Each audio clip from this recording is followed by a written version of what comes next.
First, tribeOS. If you could explain why you came here and how you got here, that would be most curious to me. You should have slides queued up over there.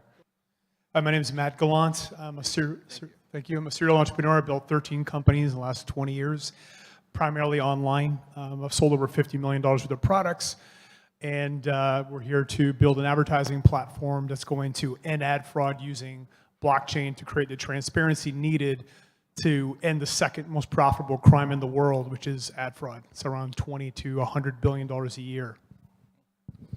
Hello all, my name's James Wallace. I'm a co-founder at Exponential Ventures, and we were the entire seed round for tribeOS. We were so committed to what they were doing, we literally embedded ourselves in them, and sometimes it's hard to know where they stop and we start, so we're gonna have some fun explaining what we got up to here.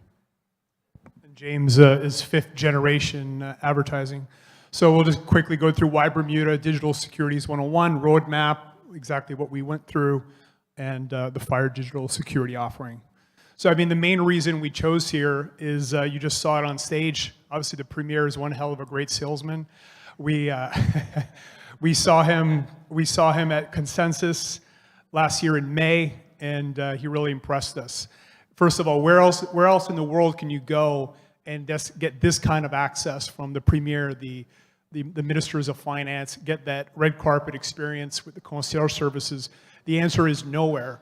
And we love the fact that the laws were clear, the regulations were there, and we could just come here and do what we want to do, which is to build a real business within the frameworks of the legal structures. So obviously with the blue chip reputation, their experience in insurance, we felt confident that they could recreate that in the blockchain space. The fact that they're a great global fintech hub, one of the first federal bodies to embrace the token-friendly legislation, the BSX, et cetera, et cetera. So to us, it was a no-brainer to choose Bermuda. I've been living in Panama for 15 years, studying offshore jurisdictions for a very long time. Same thing with James, and we went many places and nowhere else competed with Bermuda.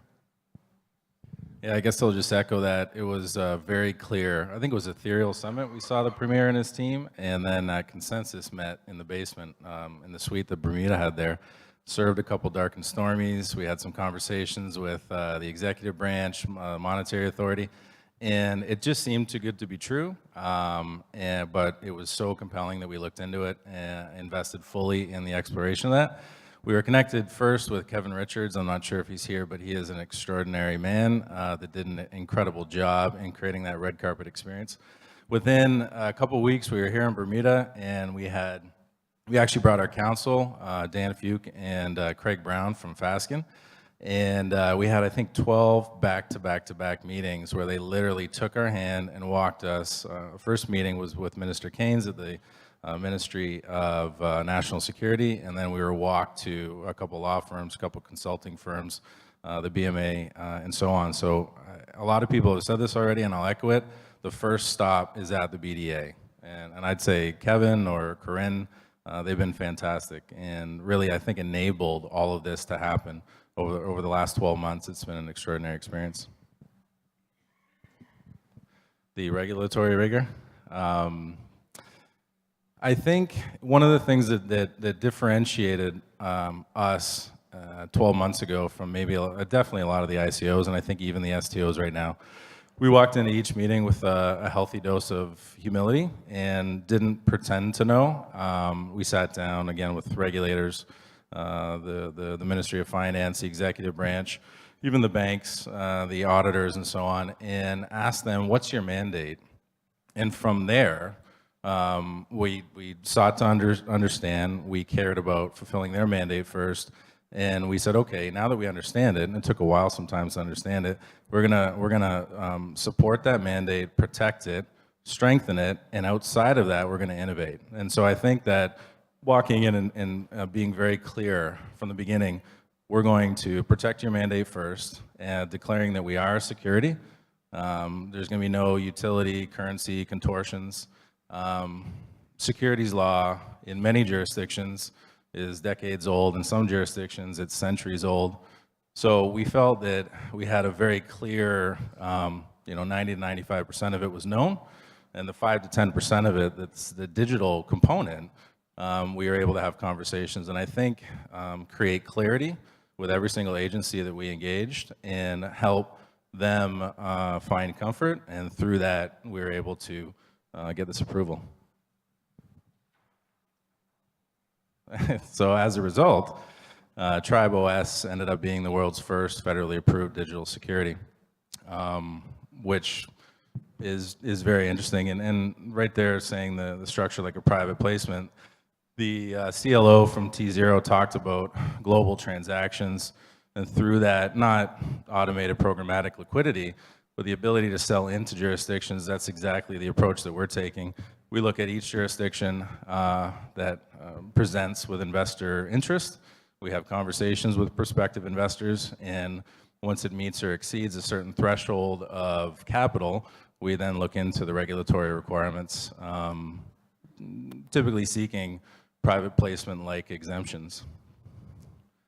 The purchase. Someone asked earlier what the timeline was, so I'll go exactly our process. First of all, I'll rewind to 2017. We chose to be a security token because I've been investing in crypto Bitcoin since 2013. Saw the craze in 2017, and we said we don't want to do that. Our first priority is not to go to jail, and our second priority is to build a real business.